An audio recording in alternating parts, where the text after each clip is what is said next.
Përpara se të futemi në detajet e asaj që mund të jetë fundjava më zbuluese e jetës suaj, le të flasim për atë ndjenjen e hollë, pothuajse të padukshme, që ju bren në stomak kur partneri juaj le telefonin përmbys mbi tavolinë.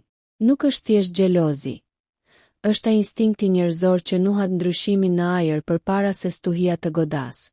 Në këtë epokë të lidhjeve digjitale, tradhtia nuk vjen më me shenja buzëkuqi në këmish apo me aroma parfumi të huaj.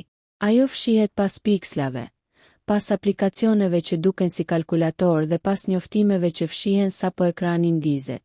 Nëse keni vënë re një ftohtësi të pashpjegueshme apo një mbrojtje ekstreme të privatësisë, kjo fundjavë është koha e duhur për të vëzhguar me kujdes. Këtu janë 3 shenja specifike që tregojnë se diçka po ndodh pas shpinës suaj dhe se si telefoni i tyre mund të jetë dëshmitari kryesor. 1. Ndryshimi i papritur i kodit të hyrjes dhe mënyra e mbrojtjes. Deri dje, ju e dinit kodin e tyre ose kishit shenjën e gishtit të regjistruar. Papritur, kodi ka ndryshuar me arsyetimin se puna kërkon më shumë siguri, ose thjesht doja pak privatësi. Ky është alarmi i parë. Një partner që nuk ka asgjë për të fshehur, nuk e trajton telefonin si një kasafort bërthamore. Vini re se si e mbajnë telefonin kur jeni në të njëjtën dhomë. A e marrin me vete edhe kur shkojnë në tualet për 2 minuta? A e vendosin gjithmonë me ekranin poshtë? Kjo fundjavë, vëzhgoni nëse ata reagojnë me panik nëse ju thjesht gjatni dorën për të parë sa është ora në ekranin e tyre. Ky reagim fizik mbrojtës është shpesh më tregues se çdo mesazh i shkruar. 2. Përdorimi i aplikacioneve hije dhe arkivat e fshehura. Tradhtia moderne është e zgjuar. Nuk bëhet më fjalë vetëm për sjellje apo thirrje. Kontrolloni për aplikacione që duken jashtë vendit. Ka aplikacione që maskohen si lojëra apo mjete produktiviteti, por që shërbejnë si galeri sekrete fotosh ose mesazhesh. Një shenjë tjetër është pastrimi obsesiv i historisë së kërkimit ose përdorimi i vazhdueshëm i modalitetit incognito. Nëse shihni që WhatsApp i tyre ka shumë biseda të arkivuara, ose nëse opsioni i mesazheve që fshihen automatikisht është aktivizuar papritur për kontakte të caktuara, kjo nuk është rastësi. Është një përpjekje e qëllimshme për të lënë sa më pak gjurmë digjitale. 3. Ndryshimi i emrave në listën e kontakteve. Kjo është një taktike e vjetër, por që po përdoret masivisht përsëri. Një emër si Miri Automekaniku ose Klodiana nga Zyra mund të jetë në fakt personi me të cilin po komunikojnë. Nëse shihni që partneri juaj merr mesazhe në orë të vona nga punëdhënësi, ose nga një shok i vjetër që nuk e ka përmendur kurrë, kushtojini vëmendje tonit të mesazhit nëse arrini ta shihni njoftimin. Shpesh, tradhtarët përdorin emra neutral për të shmangur dyshimet. Nëse ky kontakt pune shkruan të shtunën në darkë apo të dielën në mëngjes me një urgjencë që nuk përputhet me natyrën e punës së partnerit tuaj, ka shumë mundësi që pas atij emri të fshihet dikush tjetër. Një shënim i rëndësishëm. Besimi është kolona vertebrale e çdo lidhjeje. Megjithatë, instinkti juaj është mbrojtësi juaj më i mirë. Nëse këto shenja fillojnë të lidhen si pikat e një puzlej, mbase është koha për një bisedë të sinqertë, ose për të parë pak më afër atë ekran që po qëndron aq fort i kyçur. Nëse këto dyshime fillojnë të marrin formë, fundjava shndërrohet nga një kohë pushimi në një fushë betejë të heshtur psikologjike. Hapi tjetër nuk është vetëm vëzhgimi, por kuptimi i mekanizmit se si tradhtia fshihet në detajet e vogla të përditshmërisë digjitale. Strategjia e hijeve në rrjetet sociale. Nuk janë gjithmonë mesazhe direkte ato që tradhtojnë. Ndonjëherë është ndërveprimi i fshehur. Kushtoni vëmendje seksionit të pëlqimeve, likes dhe komenteve në profile që partneri juaj nuk i përmend kurrë. Nëse shihni që ka një shkëmbim të vazhdueshëm vlerësimesh me një person që nuk bën pjesë në rrethin tuaj shoqëror apo profesional, kjo është shpesh paraloja digjitale. Një tjetër element është lista e personave të kërkuar, search history në Instagram apo Facebook. Nëse kjo listë është gjithmonë e pastër dhe bosh, dikush po përpiqet me ngulm të fshi rrugën që ndjek çdo natë kur ju jeni në gjumë. Zhdukja e baterisë dhe zhvendosja e vendodhjes. Një shenjë teknike që shpesh anashkalohet është menaxhimi i baterisë. Aplikacionet e komunikimit të fshehtë ose thirrjet e gjata video konsumojnë shumë energji. Nëse partneri juaj po e karikon telefonin 2 apo 3 herë më shumë se zakonisht, ose nëse telefoni fiket rastësisht sa herë që ata dalin për një punë të shpejtë, kjo është një teknik për të shmangur gjurmimin ose pyetjet tuaja. Gjithashtu, kontrolloni nëse kanë aktivizuar opsionin Find My ose ndarjen e vendodhjes me ju, me pretekstin e kursimit të baterisë apo privatësisë. Në një lidhje të shëndetshme, transparenca e lëvizjeve nuk është barë, por siguri. Si të veproni këtë fundjavë? Në vend që të shpërtheni në akuza, provoni metodën e vëzhgimit pasiv. Shiko si ndryshon gjuha e tyre e trupit kur vjen një njoftim. Testi i kohës. Pyetini diçka të parëndësishme ndërsa janë në telefon. Nëse reagojnë me nervozizëm ose mbyllin me njëherë ekranin, faji po flet përmes tyre. Testi i telefonit të harruar. Lëreni telefonin tuaj në një dhomë tjetër dhe kërkojuni të tyrin vetëm për të bërë një kërkim të shpejt në Google. Mënyra se si do t'ju përgjigjen me gatishmëri apo me hezitim. Do t'ju jap përgjigjen që po kërkoni pa pasur nevojë të thoni asnjë fjalë tjetër. Tradhtia nuk fillon asnjëherë në krevat. Ajo fillon në mendje dhe ushqehet përmes tastierës. Këtë fundjavë mos kërkoni vetëm prova, kërkoni të vërtetën që fshihet pas dritës blu të ekranit. Për te kodeve të sigurisë dhe mesazheve të fshehura, ekzistojnë disa tregues të tjerë, pothuajse psikologjik dhe teknik, që tradhtia moderne i lë si gjurmë pa u kuptua. Nëse jeni në kërkim të së vërtetës këtë fundjavë, kushtojini vëmendje këtyre detajeve që shpesh neglizhohen.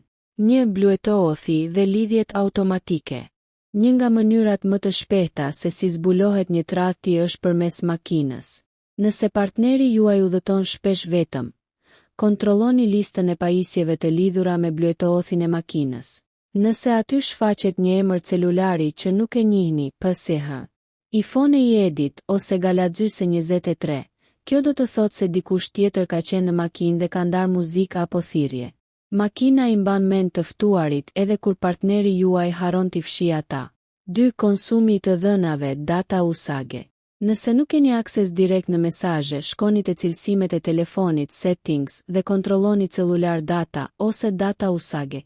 Aty mund të shihni saktësisht se cilat aplikacione kanë konsumuar më shumë internet. Nëse partneri juaj thotë se nuk e përdor shumë Snapchatin apo Telegramin, por ato shfaqen në krye të listës me gigabajt të tërë të harxhuar. Ky është një fakt i pamohueshëm që ata po kalojnë orë të tëra duke komunikuar aty.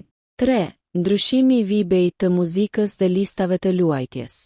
Mund të duket e çuditshme, por muzika është pasqyra e shpirtit. Kur dikush fillon një lidhje të re, edhe nëse është paralele, shihet e tyre muzikore shpesh pësojnë një ndryshim të papritur për të përshtatur me personin e ri. Nëse partneri juaj, i cili ka dëgjuar gjithmonë rock, papritur fillon të dëgjojë këngë dashurie melankolike ose zhanre që më parë i urrente, kjo është një shenjë se dikush tjetër po ndikon në gjendjen e tyre emocionale. 4. Shpenzimet e vogla por të shpeshta. Fundjava është koha kur bëhen lëvizjet më të mëdha. Kontrolloni njoftimet e bankës në telefon nëse i shihni në ekran. 2 kafe në një lagje ku ata nuk shkojnë kurrë. Një faturë restoranti për 2 persona në një orar ku ju thanë se ishin në mbledhje, apo blerje të vogla në dyqane dhuratash. Tradhtia ka kosto financiare dhe telefoni është arkiva më e mire këtyre shpenzimeve. 5. Strehëntime, koha e ekranit gjatë natës. Nëse zgjoheni në orën 3 të mëngjesit dhe shihni që partneri juaj është online ose drita e telefonit ndriçon në çarçaf, mos e besoni justifikimin "nuk më zinte gjumi dhe po shikoja lajmet". Njerëzit nuk qëndrojnë zgjuar deri vonë për të parë parashikimin e motit. Ata qëndrojnë zgjuar për ndërveprim social. Kontrolloni të cilësimet strehëntime për të parë nëse piku i përdorimit të telefonit është pikërisht atëherë kur ju supozohet se jeni duke fjetur. Si ta përdorni këtë informacion? Këtë fundjavë bëhuni një vëzhgues i qetë. Mos nxitoni të nxirrni përfundime nga një detaj vetëm, por nëse shihni një kombinim të këtyre shenjave, intonacioni i zërit të tyre kur ju përgjigjen do t'ju tregojë gjithçka që ju duhet të dini. Pasi keni mbledhur provat e heshtura dhe keni vëzhguar lëvizje teknike, vjen momenti më i vështirë, ballafaqimi. Por, përpara se të hidheni në veprim, duhet të kuptoni psikologjinë e gënjeshtarit. Një person që tradhton ka ndërtuar një kala me arsyetime dhe është gati ta mbrojë atë me çdo kush. Këtë fundjavë, nëse vendosni të flisni, përdorni këto teknika psikologjike që shpesh i bëjnë tradhtarët të vetë ekspozohen pa pasur nevojë që ju të bërtisni. Metoda e pyetjes së hapur. Në vend që të thoni, me kë po flisje në orën 12, që i vendos me njëherë në mbrojtje, provoni diçka më delikate. Kam vënë re që kohët e fundit je shumë i dhe fokusuar te telefoni. A ka ndonjë gjë që të shqetëson apo të bën të lumtur dhe dëshiron ta ndash me mua? Pse funksionon? Gënjeshtari pret një sulm. Kur ju i jepni një hapësirë të sigurt, ata shpesh ngatërohen në shpjegime të tepërta. Një person fajtor jep detaje që nuk i kërkoi kush. Sindroma e mbrojtjes me sulm. Vini re reagimin e tyre këtë fundjavë nëse thjesht përmendni temën e tradhtisë në përgjithësi. Për shembull, duke folur për një film apo një histori diku tjetër. Nëse partneri juaj reagon me agresivitet, ju quan paranojak dhe ose fillon t'ju numëroj gabimet tuaja të kaluara për të zhvendosur vëmendjen. Kjo quhet gaslighting. Është një taktik klasike për t'ju bërë të dyshoni në logjikën tuaj, në mënyrë që ata të vazhdojnë të fshehin të vërtetën në telefon. Kontrolli i reagimit të vonuar. Bëni një provë këtë të diel pas dite. Kur partneri të jetë duke shkruar në telefon dhe po buzëqesh, kërkojini t'ju tregoj diçka që sharake në rrjetet e tij sociale. Njeriu i pafajshëm. Ta kthen telefonin menjëherë dhe thot shihe këtë video. Njeriu fajtor. Do të bëj një lëvizje të shpejtë të gishtave, për të dalë nga biseda ose për të mbyllur aplikacionin, do të bllokoj ekranin dhe pastaj do t'ju thot. Prit një sekond, se doli diçka tjetër. Ajo vonesë prej 3-5 sekondash është koha që u duhet për të fshirë gjurmët. Shenja e fundit, ndryshimi i ritmit të jetës. Nëse këtë fundjavë partneri juaj po insiston që ju të dilni me shoqërinë ose të shkoni te prindërit pa të, mos e merrni si mirësi për t'ju lënë të pushoni. Shpesh, tradhtari ka nevojë që ju të jeni larg fizikisht në mënyrë që telefoni të mos jetë më një rrezik, por një mjet për thirrje të gjata video apo takime të shpejta. Çfarë duhet të bëni nëse gjeni diçka? Nëse e merrni telefonin dhe shihni atë që i trembeshit, mos filloni të fshini apo të bërtisni menjëherë. Bëni një screenshot dhe dërgojani vetes. Provat në telefonin e tyre mund të zhduken brenda një sekonde me opsionin unsend ose clear chat. Pasi të keni provën në dorën tuaj, fuqia e bisedës kalon plotësisht te ju. Kur futemi në botën e mesazheve të fshehura, komunikimi nuk është më i drejtë për drejtë. Ai kthehet në një gjuhë hieroglifësh modern. Tradhtia që ndodh pas shpinës suaj shpesh përdor një kodim të veçantë për të shmangur syrin e rastësishëm. Nëse arrini të shihni njoftimet në ekranin e partnerit këtë fundjavë, kushtojini rëndësi këtyre elementeve të gjuhës së koduar. Emojit me kuptim të dyfishtë. Nuk janë gjithmonë zemrat ato që duhet ju shqetësojnë. Tradhtarët e kujdesshëm shmangin emojit e qarta romantike. Emoji i orës ose i rërës shpesh përdoret për të treguar se jam i lirë të flas ose partneri im u largua nga dhoma. Lulja e diellit ose dallga mund të jenë kode për vende specifike takimi që ata kanë rënë dakord më parë. Pikat e heshtjes ose emoji i syve përdoren si sinjal për të kaluar bisedën në një platformë tjetër më të sigurt, si Telegram apo Signal, ku mesazhet fshihen vetë. Përdorimi i llogarive fantazm. Shumë njerëz sot kanë llogari të dyta në Instagram apo Facebook që nuk i lidhin me emrin e tyre real. Nëse shihni që partneri juaj bën si chat account, ndërrim llogarie me shpejtësi kur ju i afroheni, kjo është shenja më e qartë e një jete paralele.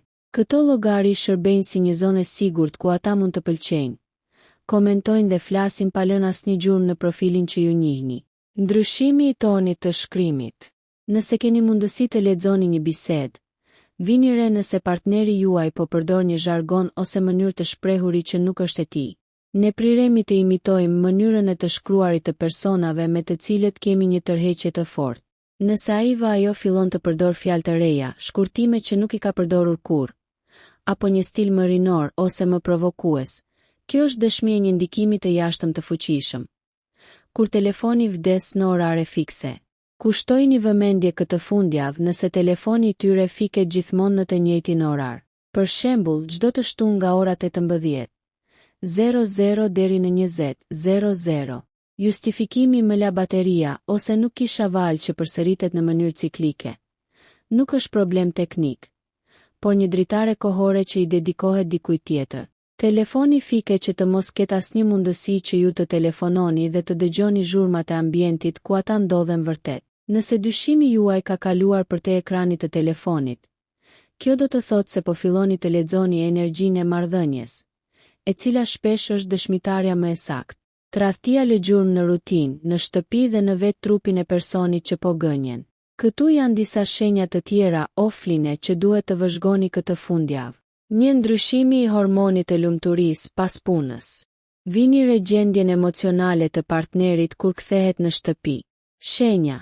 Nëse ata vinë të buzëqeshur me energji të lartë, por kjo energji fiket sa po hynë në derë dhe fillojnë të merren me ju. Kjo quhet emotional dumping. Pse ndodh?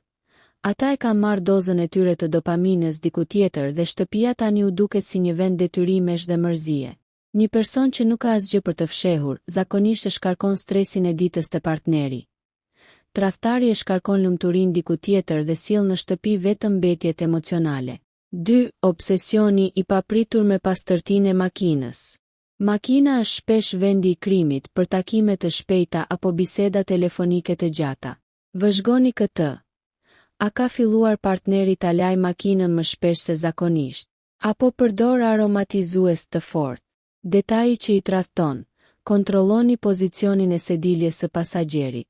Nëse ju jeni vetmi që udhëtoni me të, por e gjeni sediljen të shtyrë më mbrapa ose më para se zakonisht dikush tjetër ka qëndruar aty. Gjithashtu, kontrolloni gjepat e dyerve për fatura të vogla apo mbetje që nuk ju përkasin juve. 3. Dhuratat e fajit, guilt gifts. Nëse partneri juaj nuk është tipi që bën dhurata pa arsye, por papritur këtë fundjavë vjen me lule, një parfum të shtrenjtë apo propozon një darkë luksoze, mos u gëzoni menjëherë. Psikologjia, ky quhet kompensim. Personi që tradhton dihet në faj dhe përpiqet të blejë qetësinë e tij shpirtërore dhe heshtjen tuaj përmes bujarisë së tepruar. Është një mënyrë për t'i thënë vetes, shiko sa i mirë jam, po e trajtoj mirë partnerin tim, duke maskuar kështu tradhtin. 4. Ndryshimi i stilit dhe kujdesi i tepruar për veten. Kur jemi në një lidhje të gjatë, ne priremi të jemi komod me pamjen tonë. Alarmi. Nëse partneri juaj papritur fillon të shkojë në palestër me fanatizëm, ndryshon modelin e flokëve, blen të brendshme të reja ose fillon të përdor parfum edhe kur thot se po del thjesht për të bler bukë, dikush po jep motivim të ri për të dukur bukur. Ne zbukurohemi kur duam të bëjmë përshtypje, dhe pas disa vitesh lidhjeje, rrallëherë bëjmë këtë për partnerin që kemi në shtëpi. 5. Humbja e memories për detaje të vogla. Gënjeshtari duhet të mbajë mend dy versione të realitetit. Dhe kjo është e lodhshme. Testi. Pyetini për diçka që ju kanë thënë para 2 ditësh. Nëse ata ngatërojnë detajet, PSH. Thonë isha me Benin ndërsa herën e parë thanë isha me Edin. Kjo ndodh sepse po improvizojnë. Një tjetër shenjë është kur ata ju tregojnë një histori apo një barsolet që jeni të bindur se ua kanë treguar dikujt tjetër, por harrojnë që ju nuk e keni dëgjuar ende. Ky short circuit i memories ndodh kur i njëjti informacion ndahet me dy persona të ndryshëm. Këshilla për këtë fundjavë, besojini trupit tuaj. Nëse kur ata ju prekin ose ju puthin, ju ndjeni një lloj muri apo ftohtësie që nuk ishte aty më parë. Kjo është prova më e madhe. Shpirti njerëzor e ndjen kur nuk është më i vetmi në zemrën e tjetrit. Pasi keni analizuar të gjitha, nga kodet e telefonit e ndryshimet e rutinës dhe gjuhën e trupit, vjen momenti i së vërtetës. Kjo është pjesa e fundit, ajo ku mjegulla largohet dhe ju duhet të vendosni se si do të jetë jeta juaj pas kësaj fundjave. Nëse dyshimet vërtetohen, ja si duhet të manovroni që të ruani dinjitetin dhe të mos lejoni që t'ju manipulojnë. Një fuqia e hush-hush, heshtje strategjike. Gabimi më i madh që bëjnë njerëzit është shpërthimi në momentin e parë që gjejnë diçka. Taktika. Nëse gjeni një mesazh apo një faturë, mos e tregoni menjëherë. Tradhtarët janë mjeshtra të shfaqsimit të shpejtë. Ishte shaka, më shkroi ajo, unë si ktheva. Çfarë të bëni? Mblidhni edhe një provë të fundit. Kur keni dosjen e plot, ata nuk kanë hapësirë për të manovruar. Heshtja juaj deri në momentin e ballafaqimit do t'i bëjë ata të ndihen të sigurt dhe do t'i shtyjë të bëjnë gabimin e radhës, më të madh. 2. Ballafaqimi. E di të vërtetën, jo a është e vërtetë? Kur të uleni për të folur, mos bëni pyetje ku përgjigja mund të jetë po ose jo. Fliuni kështu, unë e di saktësisht se çfarë po ndodh. Nuk jam këtu për të pyetur, por për të parë nëse ke guximin të jesh i sinqert tani që gjithçka doli në dritë. Pse funksionon kjo deklarat i trondit? Ata nuk e din saktësisht se çfarë dini ju. Në panikë sipër, tradhtarët shpesh rrëfejnë më shumë se ç'keni zbuluar ju, duke u vetë shkatëruar. 3. Shmangni kurthin e pses. Shumë njerëz humbasin kohë duke pyetur, pse ma bëre, ose është ai vajo më i mirë se unë. E vërteta e dhimbshme, tradhtia rallëherë ka të bëjë me ju. Ajo ka të bëjë me pasigurinë e tyre, nevojën për vëmendje ose mungesën e karakterit. Mos e kërkoni fajin te vetja. Nëse filloni të kërkoni arsyet e mangësitë tuaja, ju po u jepni atyre një leje morale për atë që kanë bërë. 4. Vendosja e kufive, thejexit plan. Kjo fundjavë duhet të mbyllet me një vendim. Nëse vendosni të falni, duhet të ketë kushte teknike. Transparencë totale, asnjë kod në telefon për një kohë të caktuar, dhe pranimi i fajit pa por. Nëse vendosni të largoheni, bëjeni me kokën lart. Nuk ka asgjë më të fuqishme se një person që largohet në heshtje. Pas kena, sepse e di vlerën e vet. 5. Mesazhi i fundit për ju. Tradhtia që ndodh pas shpinës është si një helm ngadalë. Zbulimi i saj këtë fundjavë nuk është një fatkeqësi, por një çlirim. Ju po fitoni liri nga një gënjeshtër që po ju konsumonte energjinë. Telefoni mund të jetë mjeti që e zbuloj, por zemra juaj është ajo që do t'ju tregoj rrugën drejt shërimit. Kujtohuni që askush nuk meriton të jetë plani B i dikujt tjetër. Nëse kjo fundjavë ju konfirmon atë që ndjenit, mos kini frikë nga e vërteta. E vërteta është dera që ju nxjerr nga një dhomë errët drejt një të ardhmeje, ku nuk do t'ju duhet kur më të kontrolloni telefonin e dikujt për të fjetur të qetë.